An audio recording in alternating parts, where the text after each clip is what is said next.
whispering pines. The serpent-like road twisted through the dense pine forest. Anna gripped the wheel tighter. Her dim headlights barely pierced the wall of trees ahead, limiting her view to a narrow path forward. The creeping fog and absence of the moon made it near impossible to distinguish where the trees ended and the night sky began. Her GPS and radio stopped working hours ago, leaving her to navigate the unfamiliar forest road in silence. "I don't understand," Anna muttered to herself. She began to tear up with frustration.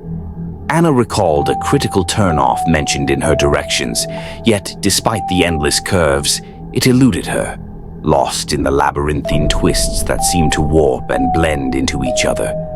The more she drove, the more the trees seemed to blend and close in around her. Sounds of movements in the forest carried in the distance. Thoughts of wild animals stalking in the dark filled Anna's mind. Anna pulled out a tarnished silver locket, a memento left by her grandmother from her center console. She remembered being told it was important for her estranged brother, now living deep in these woods. Her thumb rubbed the relief of a stag on the locket, feeling its engraved texture. Remembering her brother's cruelty when they were children, she cursed the locket under her breath, tears of frustration welling up as she blamed the silver trinket for dragging her back into a past she had tried to leave behind.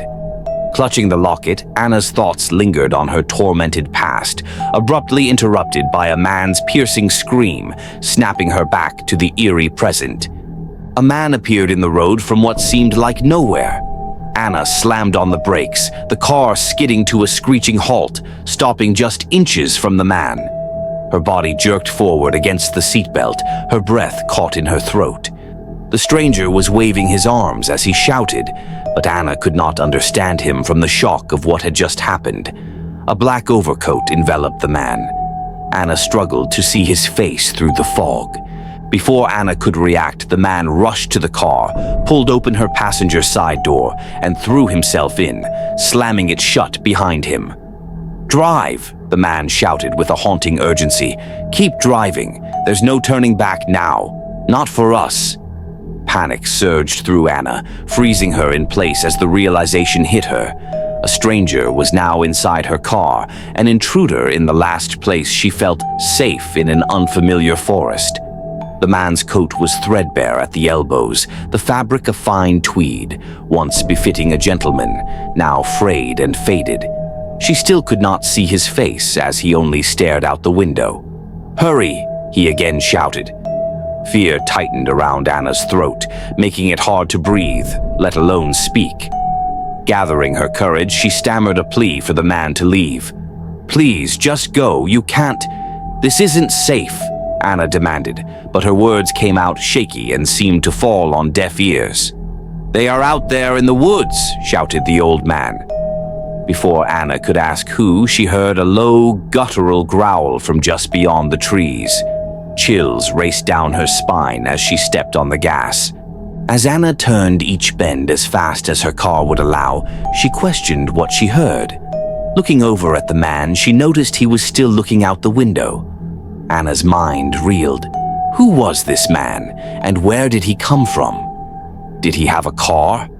Each unanswered question added weight to her rising panic. Anna took a breath to calm herself and asked, "Sir, please, what did you see? What was in the woods?" The man remained silent for a moment, then just repeated, "Drive, you must drive. They are out there in the woods." A chill ran up Anna's spine, making the hairs on her neck stand on end. A small shiver ran its course through her arms. Anna had yet to see the man's face. She pleaded with the stranger, "Please, please, look at me." Anna paused for a moment. What was that growl? The stranger said nothing. He just continued to look out the window. Another growl, louder than the first, carried through the fog from the direction the man was looking. Although the growl startled Anna, the man appeared calm. His hand was steady on the door just below the window. Then Anna heard another growl, this time from the left of her car. The shadow of something darted through the trees, still concealed in the mist. Anna strained to see if she could make out anything that would identify what was out there. "Almost there," stated the man in an eerily calm tone. As the growls intensified, Anna's eyes darted around, searching the shadows that played tricks in the fog. The figures appeared slowly, one by one, their forms ghostly and swift. Their limbs twisted and jerked in insect-like motions, keeping a relentless pace with Anna's frantic driving. The fog thickened into an almost tangible shroud, distorting the movements of the shadowy figures into grotesque, surreal dances that kept pace with Anna's frantic driving. Anna's eyes quickly darted back and forth between the creatures and the road ahead, her heart racing as the growls continued to increase in number and magnitude. It was almost as if they were growling from inside the car. "The living attracts them, and they will do anything to lead you to your doom," spoke the man in a haunting tone that made Anna sick to her stomach. Anna found it difficult to stay on the road. She turned to her window as branches raked her car like hands clawing their way in. "Whatever you do," the man whispered, "don't let one of us in." Anna froze at the realization that the stranger was finally facing her. Anna felt his gaze behind her. She shivered. Her breathing was uncontrollably fast. Frost crept across the windshield as she shifted her gaze to the stranger. His eyes, dark voids that seemed to swallow the light, and his smile, a grotesque arc that stretched unnaturally wide across his face, chilled her to the bone. His skin, a pallid gray, hung from his bones like wax melting in the heat of his malevolent gaze. Anna heard a chilling whisper, as if he planted it in her mind. "You did not have to stop," the stranger whispered, his voice low and haunting. A scream escaped Anna as her car lost control, skidding wildly before crashing through the underbrush. The world spun wildly as metal groaned and glass shattered. Anna's head thudded against the window, and the darkness swallowed everything as she slipped into unconsciousness. Anna's eyes fluttered open to a suffocating blanket of darkness. Panic clawed at her chest as the realization of her isolation sank in. She was alone in her car.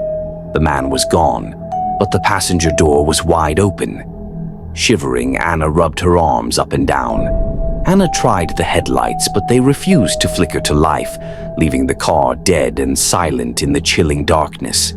Anna's fingers scraped against the thick frost on the windshield, the cold biting her skin as she struggled to see through the opaque ice. Anna peered into the darkness through the open door, her eyes straining to make sense of what might lurk beyond. Even though she was alone, Anna could still see his face, those eyes. Her mind started racing. What if he is out there? She thought to herself, out there watching me, waiting. Every second that went by, her car seemed smaller and smaller. "I'm trapped," Anna cried as she grabbed her door handle. A tree was preventing her door from opening. Anna grabbed the locket and thrust it into her pocket. She climbed out of the passenger side door and fell to the ground. There was no road, just wet grass, dirt, and sticks.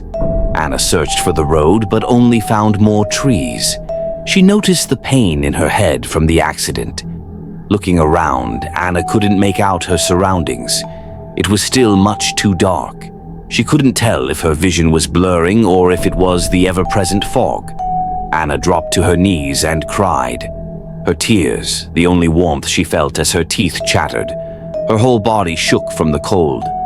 Anna tried to find her way back to the car but only found more trees. Then she heard them, low growls in the distance. Anna froze, her heart pounding so fast she found it difficult to breathe. The many growls grew louder. Anna couldn't tell what direction they were coming from, her voice screaming in her head, "Run! Just run!" Anna pushed herself to run as fast as she could in any direction. She no longer cared where she was going as long as it was away from them. Her hands were out in front of her as the sting of branches pelted her cold skin. The growls grew louder, accompanied by the sound of snapping branches all around her. The branches grew thicker and thicker as Anna tried to push through them. Anna didn't see the root in her path, but she felt the blunt force of the trunk when she went down. She held the right side of her face in agony. The throbbing pain momentarily distracted her from her surroundings. Then she saw them. Figures emerged from the mist. She couldn't quite make out the details of their faces, but she knew they were all looking at her. Then the whispers started. So many whispers.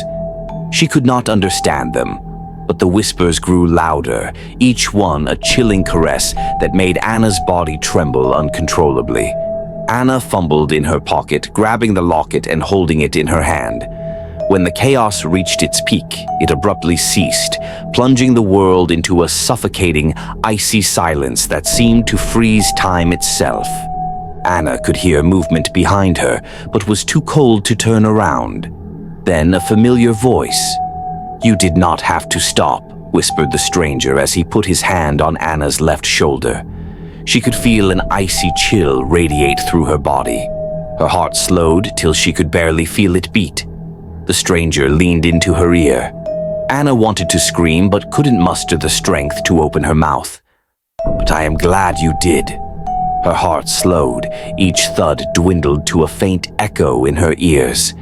As her consciousness waned, the locket slipped from her numb fingers. As the locket hit the ground, it snapped open, revealing a photograph protected under a thin layer of ice. Anna's eyes, clouded with fear, focused slowly on the image. Her grandmother's familiar, stern gaze next to a man's distorted smile. Recognition pierced the fog of terror. It was him. The brother she had fled from years ago now returned as her tormentor.